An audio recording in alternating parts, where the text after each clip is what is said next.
آج مسلمانوں نے اپنی بیٹیوں کو، آج ہم نے جو لڑکیوں کا ہنر تھا ان سے اس ہنر کو چھڑوا کر ان کو بے حیائی اور بے غیرتی کے کاموں کے لیے وقف کر رکھا ہے۔ آج لوگ اتنے مشاہدات، اتنے واقعات دیکھنے کے بعد بھی پتہ نہیں کیسے ان کا ضمیر گوارا کر لیتا ہے اپنی اولاد کو ان انگریزی تعلیم کے جو مراکز ہیں، سکول و کالج، یونیورسٹیوں میں اپنی بیٹیوں کو، اپنی اولادوں کو بھیج رہے ہیں۔ رسول اکرم صلی اللہ تعالیٰ علیہ وسلم آپ کا جو حقیقی وارث اور حقیقی جانشین ہوگا وہ انگریزی تعلیم، انگریزی تہذیب، انگریزی عادات و صفات کا کبھی بھی حامی اور دل دادا نہیں ہوگا، بلکہ اعلیٰ حضرت شیر ربانی رحمۃ اللہ تعالی علیہ آپ کی طرح سخت مخالف اور سخت دشمن ہوگا۔ حقیقی وارث جو ہوگا آپ علیہ السلام کا، وہ کبھی بھی اس انگریزی تعلیم کے ساتھ، اس انگریزی تہذیب کے ساتھ کبھی بھی اتفاق نہیں کرے گا، بلکہ اس کا انتہا درجے کا مخالف اور انتہا درجے کا اس کا جو ہے وہ دشمن ہوگا۔ یہ انگریزی نظام تعلیم جو ہے اس کا بہت بڑا نقصان ہے، دینی نقصان بھی ہے، اور دینی نقصان کے ساتھ ساتھ عزت کا نقصان بھی ہے، جس کا دن رات ہم مشاہدہ کر رہے ہیں۔ اس کے باوجود بے غیرت بن کر جو ہے آج لوگ اتنے مشاہدات، اتنے واقعات دیکھنے کے بعد بھی پتہ نہیں کیسے ان کا ضمیر گوارا کر لیتا ہے اپنی اولاد کو ان انگریزی تعلیم کے جو مراکز ہیں، سکول و کالج، یونیورسٹیوں میں اپنی بیٹیوں کو، اپنی اولادوں کو بھیج رہے ہیں۔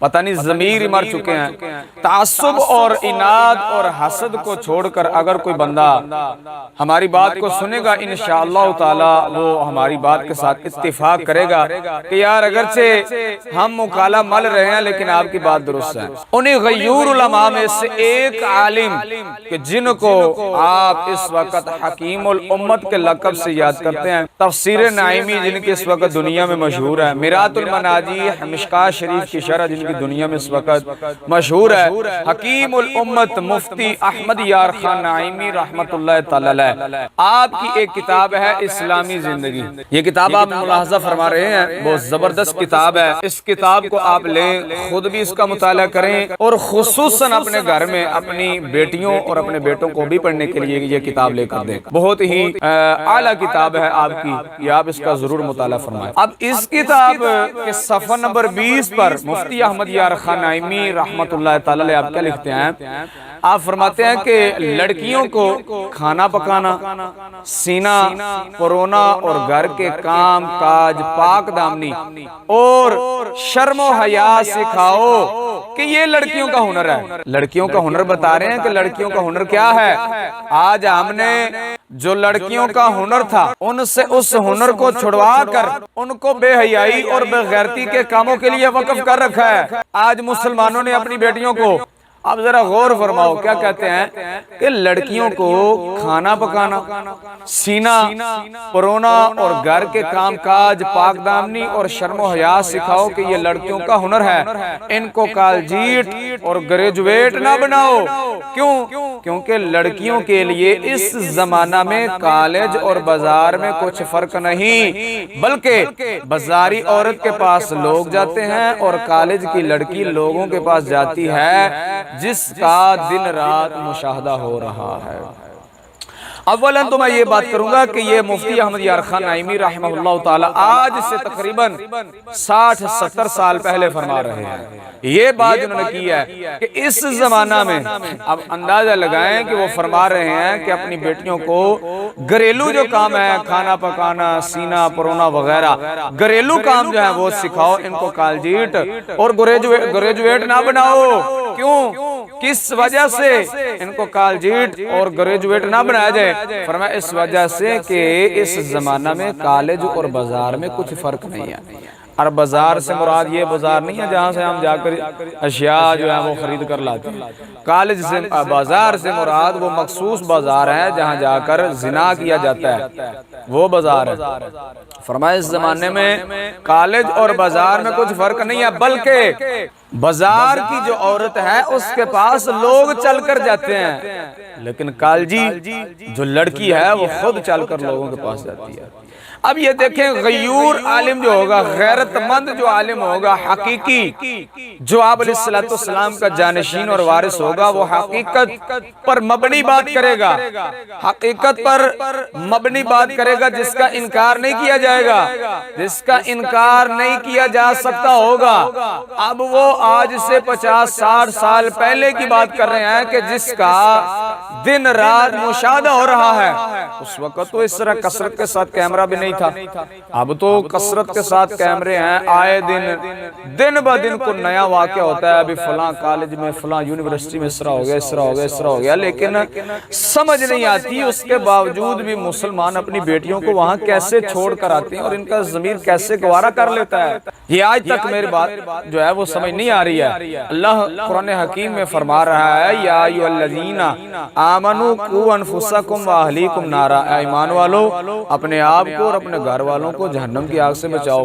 اور میں تو کہتا ہوں کہ ہم تو خود جہنم کی آگ میں چھوڑ کر آ رہے ہیں اپنی بیٹیوں کو، اپنی اولادوں کو۔ تو غیور عالم جو ہوگا، غیرت مند، بغیرت کی بات نہیں کر رہا میں، جو حقیقتاً کریم آقا صلی اللہ علیہ وسلم کا وارث ہوگا، وہ کبھی بھی اس نظام تعلیم کے ساتھ متفق نہیں ہوگا، وہ کبھی بھی اس نظام تعلیم کا جو ہے وہ دل دادا نہیں ہوگا، وہ کبھی بھی اس کا جو ہے حامی نہیں ہوگا، انتہا درجے کا اس کا مخالف ہوگا، انتہا درجے کا اس کا دشمن ہوگا۔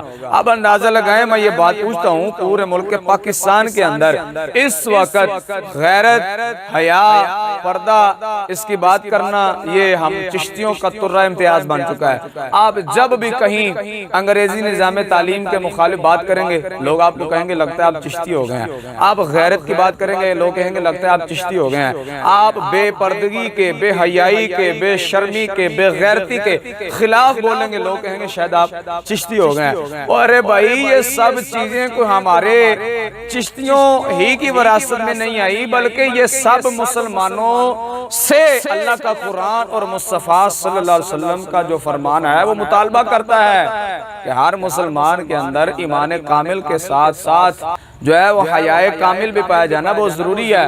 ایمان کامل بنتا ہی تب ہے کہ جب حیا پایا جائے، حیا نہیں ہے تو ایمان کامل نہیں ہے۔ ایمان ہے، حیا ہے تو ایمان ہے، ایمان نہیں، حیا نہیں تو ایمان نہیں ہے۔ تو میں یہ پوچھنا چاہتا ہوں، کیا مفتی احمد یار خان نعیمی جو ہیں وہ بھی چشتی تھے؟ کیا یہ بھی چشتی تھے؟ چشتی ہونا ضروری نہیں ہے کہ آپ یہ باتیں کریں، آپ نقشبندی کہلائیں، سہروردی کہلوائیں، جو مرضی کہلوائیں، لیکن بات حق کی کریں۔ ہم یہ نہیں کہتے کہ جو یہ بات کرے گا وہ لازماً یہ بات ہے کہ وہ چشتی ہو تو پھر ہی ہم اس کی بات کو تسلیم کریں گے۔ نہیں بھائی، کوئی بھی ہو، بات حق کی کرے، خواہ وہ قادری کہلائے، خواہ وہ نقشبندی کہلائے، خواہ وہ سہروردی کہلائے، جو مرضی کہلوائے، لیکن بات حق کی کرے، غیرت کی کرے، ایمان کی کرے، حیا کی کرے، بے غیرتی کے خلاف بولے، بے حیائی کے خلاف بولے، بے شرمی کے خلاف بولے، بے پردگی کے خلاف بولے۔ تو اب یہ بات آپ سمجھیں ذرا کہ حقیقی جو عالم ہوگا۔ اب آپ مجھے بتائیں، اگر آپ کا کالج کے ساتھ یا سکول کے ساتھ یا یونیورسٹی کے ساتھ تعلق ہے، آنا جانا ہے، یا آپ کے بچے جاتے ہیں، آپ مجھے بتائیں کیا ایسا نہیں ہوتا کالج میں؟ لڑکیاں لڑکے ایک دوسرے کے ساتھ وہاں پر ان کی عشق معشوق کا جو ہے داستانیں نہیں چلتی؟ کہ وہاں زنا نہیں ہوتے؟